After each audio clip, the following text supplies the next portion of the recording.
Si tu es un professionnel de la beauté, que tu as un institut premium, une clinique esthétique ou un centre d'épilation laser, que tu fais ton travail sérieux avec exigence, que tes clients sont satisfaits, mais que malgré ça, tu as ce sentiment étrange de ne pas travailler avec les clients que tu mérites vraiment, ceux qui comprennent ton niveau, ceux qui respectent ton expertise et surtout ceux qui n'ont pas peur de mettre le prix, alors arrête tout ce que tu fais maintenant et tout ce que je vais te partager. Dans cette vidéo, je vais te montrer via 3 idées clés comment transformer ton Instagram en une vitrine premium pour attirer les bons clients sans passer ta vie à poster.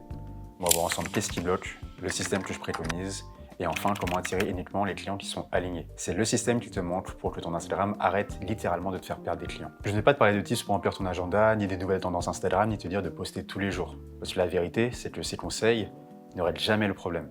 Au mieux, ça te soulage temporairement. Au pire, ça te demande énormément d'énergie, alors que tu n'as déjà pas le temps de t'occuper de tout ça. Si tu n'as pas encore mis en place un vrai système, je sais exactement comment tu utilises Instagram aujourd'hui. Tu postes quand tu peux, entre deux prestations, tu postes au feeling quand il te reste un petit peu d'énergie. Et ensuite, tu espères que l'algorithme soit clément avec toi. Au final, Instagram devient une charge mentale. Et tu y consacres du temps sans même savoir si ça sert à quelque chose. Tu es peut-être dans le cas où tu as confié Instagram à quelqu'un en interne. Quelqu'un de bien intentionné, parfois en stage ou peu expérimenté sur le sujet. Pas parce que c'est la meilleure solution, mais parce que tu n'as pas le temps. Et sans t'en rendre compte, c'est ton image qui est pilotée sans vision globale, sans stratégie. Tu attires des clients qui ne correspondent pas à ton positionnement, des clients qui négocient, qui comparent les prix et qui viennent pour les prestations peu rentables et qui comprennent absolument pas ton niveau réel. Et tu sais pourquoi ça changera pas? Parce que tu n'as pas de système. Tu as de l'espoir. Pour améliorer ton image sur Instagram, l'espoir n'est pas une stratégie. Alors si tu veux arrêter avec cette charge mentale, il y a quelque chose que je dois t'avouer. Ce n'est pas parce que tu n'es pas assez visible, ce n'est pas parce que tu n'es pas assez compétent, et je sais exactement ce que ça fait. En 2024, j'étais dans la même situation. Je faisais beaucoup de prestations photos et vidéos, je travaillais dur et je livrais une qualité qui était supérieure à ce qui était demandé. Et pourtant, d'un autre côté, je voyais des confrères moins exigeants, avec du matériel plus basique, des montages approximatifs, travailler avec des clients premium, des clients qui ne négocient pas, qui payent bien et surtout qui respectent leur travail. De mon côté, j'avais l'impression de donner un investissement qui n'était pas du tout équivalent à ce que je recevais. Et ça me rendait fou. Le jour où tout a changé, c'est quand j'ai compris que je me battais avec les mauvaises armes. Je pensais naïvement qu'en exprimant pour tout le monde, j'allais attirer un maximum de clients. Mais en parlant à tout le monde, tu deviens juste interchangeable. Et quand tu es interchangeable, tu es noyé dans la masse. Et le seul critère de choix qui reste, c'est le prix. Instagram n'est pas un outil de visibilité, c'est une vitrine mentale. Une cliente premium ne compare pas des prestations, c'est le comportement de quelqu'un qui cherche des bons plans.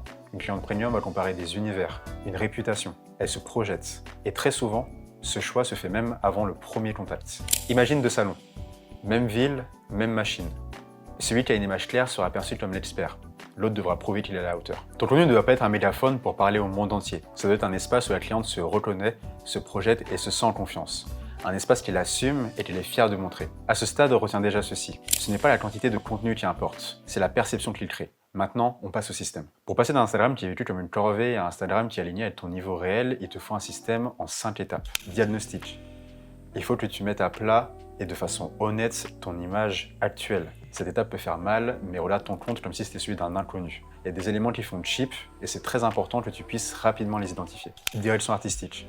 Sur certaines pages, on peut reconnaître une dizaine de styles différents. Il faut une clarification de ton univers visuel pour avoir une image qui est cohérente, lisible et surtout reconnaissable. Si ton image est floue, la cliente va le reconnaître et va rapidement passer à autre chose. Également, c'est dans ton intérêt d'avoir une image qui est cohérente pour simplifier ton processus de création. Tu n'auras plus besoin de réfléchir sur l'emplacement des textes, sur la police, sur les couleurs, tu sauras exactement quoi faire au bon moment. Contenu. Il te faut une vraie compréhension de ta stratégie de contenu, où chaque post a un rôle précis et ne sert pas juste à poster quelque chose. Poster au feeling est une grossière erreur. Sache qu'il y a 3 types de contenus, et chacun de ces contenus vont se compléter. Le premier sert à avoir de la visibilité. Ça te permet d'avoir plus d'abonnés et de rester visible auprès de ton audience. Le deuxième, ça sera pour montrer ta valeur ajoutée, ton expertise et te démarquer de la concurrence. Et le troisième va simplement servir à convertir ton audience en client. Un rituel de veille qui va te permettre d'avoir des idées de contenu à l'infini. C'est important que tu puisses comprendre les pratiques qui fonctionnent sur ton marché et surtout comprendre pourquoi elles fonctionnent. Production. Une méthode de production et de planification pensée pour respecter ton temps et t'enlever la charge mentale. Ton temps est précieux et c'est pour ça que cette étape doit être claire,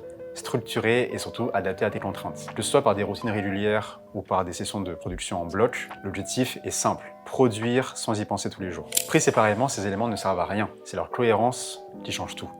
Mais même avec le plus bel Instagram au monde, il reste un point fondamental. Si ton contenu ne parle pas à ton client idéal, tu ne travailleras jamais avec lui. Le client petit budget et le client premium ne fonctionnent pas de la même manière. L'un cherche à optimiser chaque euro, l'autre cherche de la certitude et de l'expertise. La réalité, c'est que tu ne veux pas travailler avec les clients petit budget, simplement parce qu'ils ne correspondent pas à ton niveau de service, à ton image, car tu n'es pas un bon plan. Et surtout, ce ne sont pas des clients qui sont fidèles. Au contraire, le client premium n'hésitera pas à mettre le prix et à revenir s'il est satisfait. Et également, c'est beaucoup plus amusant de travailler avec eux. Alors oui, en faisant ce choix, il sera peut-être moins visible, mais entre beaucoup de clients peu rentables et des clients qui sont très alignés, le choix est vite fait. Moins de stress, plus de temps, et plus de rentabilité. Ce changement, je l'ai vécu. Après trop de prestations sous-payées par rapport à la valeur que j'apportais, après trop d'échanges avec des clients qui continuaient à négocier alors que le prix était déjà bradé, j'ai compris qu'à un moment, il faut être clair. Le client petit budget me demandait énormément de temps.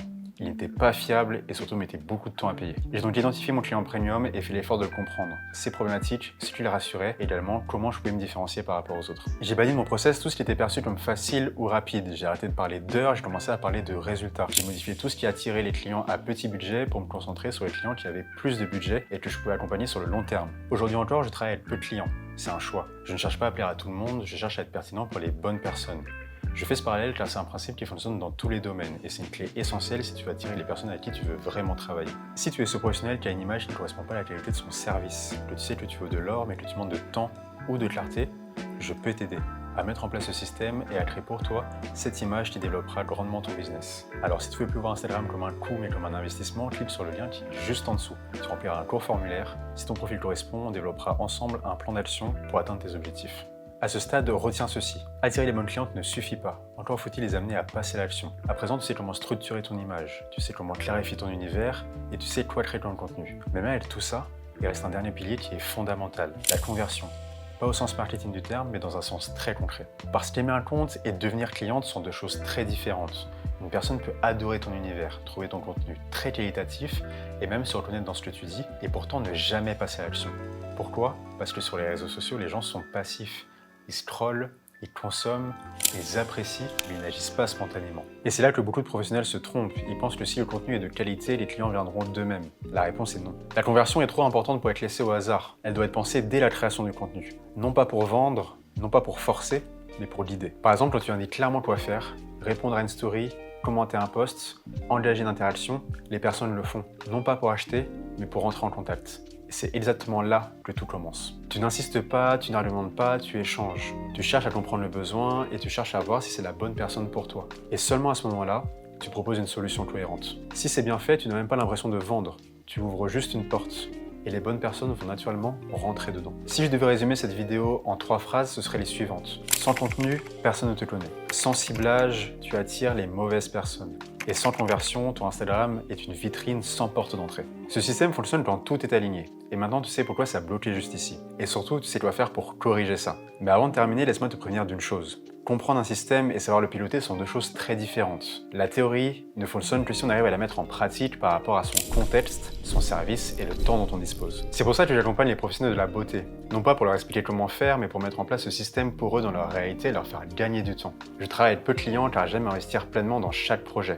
Si tu veux qu'on regarde ensemble comment je peux t'aider, clique sur le lien qui est juste en dessous et remplis le formulaire. Si ton profil correspond, je te dirai exactement comment on peut avancer. Sinon, tu repartiras au moins avec un audit et un plan d'action. L'objectif reste le même, t'aider à prendre les meilleures décisions, à être les bons leviers au bon moment. Et justement, il en existe des pièges dans l'exécution.